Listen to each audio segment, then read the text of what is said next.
তো মার্কেট থেকে দেখো কত জিনিস এনেছি, দেখেছো? এইটা হচ্ছে আমার সন্ধ্যাবেলার খাবার। তারপরে হচ্ছে এগুলো ছেলের।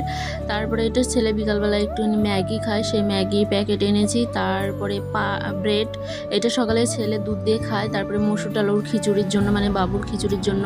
আর পাইনাপেল জুস দুটো ছেলের জন্য নিয়েছি। আর এইখানে দেখো 2 কেজি তেল, মানে 2 সপ্তাহ, 1 সপ্তাহে 1 কেজি তেল খেয়ে খেয়ে ওই জন্য আমার পেটের সামনে এই বড় একটা ঢোল বেরিয়েছে। আর একটা মাজন শেষ হয়ে গেছে, তারপরে দেখো লঙ্কা গুঁড়ো, হলুদ গুঁড়ো, তারপরে এখানে থাকবে আরো জিরে গুঁড়ো। তো এই সব মশলা দিয়েই আমাদের রান্না বান্না হয়।